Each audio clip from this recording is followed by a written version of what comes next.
I met Hillary in October before her rally at the Springs Preserve. And I told her a little bit about my grandsons. And she said to me, I'm going to fight for them. And I've heard her talk about things other people are not talking about in this campaign. She's brought drug addiction back to the forefront for national conversation.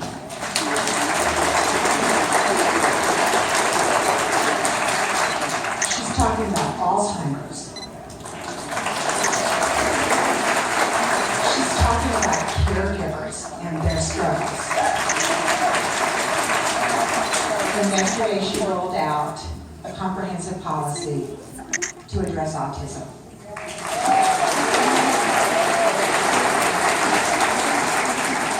My only child, my daughter Kate, is a full-time caregiver. I think caregivers are the silent heroes in every family.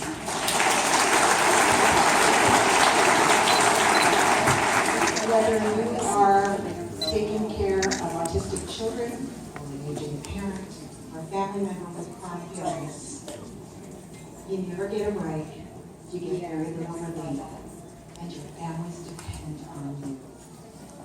And it's nice to hear somebody has heard that and wants to help.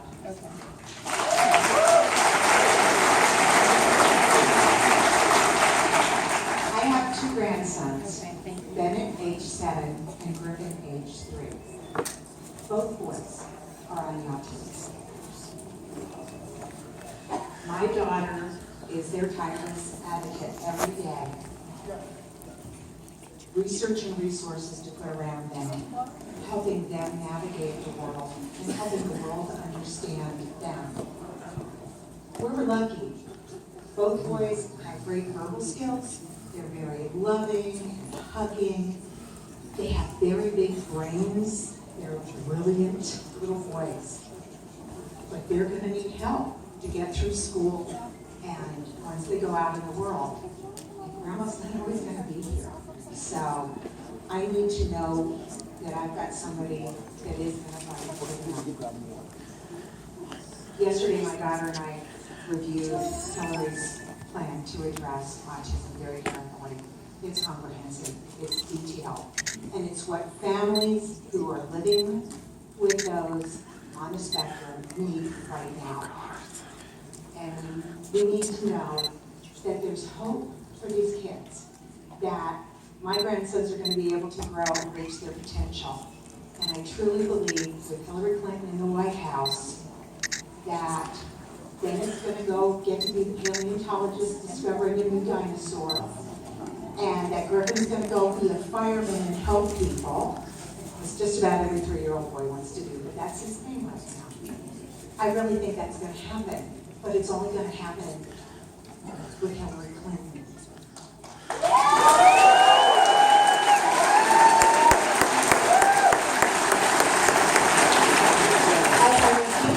Our last meeting, I said to Hillary, we grandmas have to stick together. She pulled me back for a quick hug and said in my ear, yes, we do. So it is my great honor to introduce a sister grandmother, our fighter, our champion, Hillary Clinton.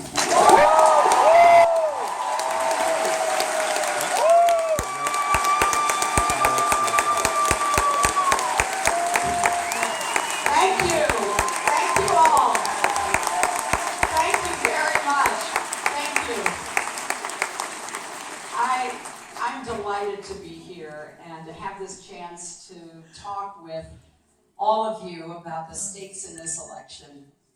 Why, in effect, I and all of the candidates are asking you to choose who gets this job. This is like a big, giant job interview. And I want to lay out what I think our country can and should be doing, what the next president will be facing. First, I want to thank Donna for that heartfelt introduction. I've tried to listen as much as talk in this campaign, because I want to really understand the challenges that are facing Americans, and particularly our families. And when Donna told me, as she just related, that she had 2 grandsons on the autism spectrum, I did tell her I'm really going to try to make this a high priority, because 1 out of every 68 children in America is being diagnosed as being on the autism spectrum. And I have been so moved by the stories of the parents and the grandparents who are loving and caring for these kids. Some of them have abilities, like Donna's grandsons. Some of them are much less able to make their own way. All of them deserve support, and their families, the caregivers among us, particularly need our support. I want to thank everyone who put this together, particularly David Hatton and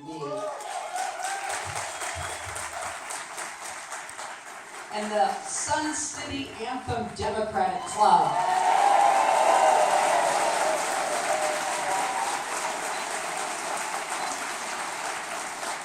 I am thrilled to be with you here and to know how many of you are Democrats and are thinking about maybe caucusing. This is a caucus site, so we're going to try to make it as easy as possible for you.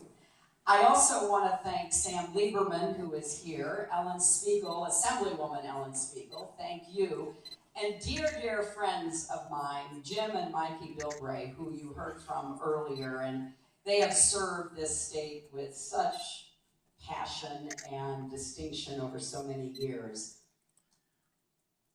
I've obviously thought a lot about what the next president is going to be facing. I will not need a tour of the White House in January of 2017. We're going to have a new president. Somebody's going to be sworn in on the steps of our Capitol. With your help, thank you, with your help. But let me tell you why I think the stakes are so high for our next president. This is the hardest job in the world. There's no getting around it, and there's no job like it. And what I believe is that the stakes are so high because we have very different competing visions and values about what should guide our next president. I have listened carefully to all of the Republicans running, and many of them are very clear, very explicit. They want to chart a new course, and they want to turn the clock back and rip away the progress that we've made. And I think it's important, particularly for those of you who are going to be talking to friends and neighbors in the weeks leading up to the caucus here in Nevada, to have some information to use. Because it matters. It matters what works and what doesn't. It matters whether we are unified or divided. I think America's best days can still be ahead of us. In fact, that is the story of America. Every generation has the opportunity and the obligation to build on the successes of the past, to learn from mistakes and failures, and to keep forging forward with the kind of incredible energy that has marked us as a nation. So here's some things that I hope you'll keep in mind. My Republican friends really don't like it when I say this, but it's a fact. And sometimes I worry that the Republican candidates are kind of evidence adverse. So I want to put this out there for your consideration. Our economy does better when we have a Democrat in the White House.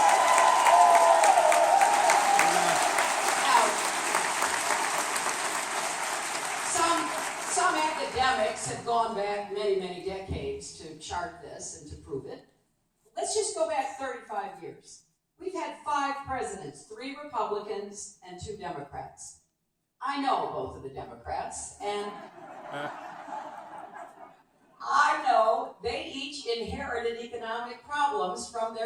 Republican predecessors. In my husband's case, he inherited a recession, and he inherited the astounding fact that the entire debt of our country had been quadrupled in the prior 12 years. That's hard to do, but it was done under Republican presidents. So when he got to Washington, he was asked, I remember, so what is it you uniquely bring to the presidency? And he thought for a minute, and he said, well, I suppose arithmetic. And in fact, he got to work to make it add up. And at the end of 8 years, we had 23 million new jobs. Incomes went up for everybody, not just those at the top. Middle-class families, working people, poor families. In fact, we lifted more people out of poverty in those 8 years than in any comparable time in America's recent history. We all know the best cure for poverty is a good job, right? And we were creating millions of them. And he produced a balanced budget and a surplus. Okay. Just to remind everybody, in came a Republican president.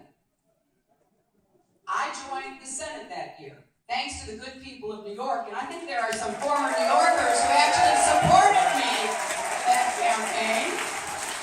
And I thank you. It was such an amazing, wonderful honor representing New York. So I get to the Senate, and I thought, okay, I'm sure that the Republicans have a different economic policy, but how can you argue with results? Maybe tinker around it, make it work better.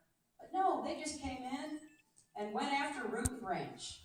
Cut taxes on the wealthy, get out of the way of corporations, take your eye off the mortgage market, throw us back into debt as far as the eye could see by waging 2 wars that were not paid for, not one single penny raised. First time in history an American president waged a war and didn't pay for it. And you know what happened? The worst financial crisis since the Great Depression.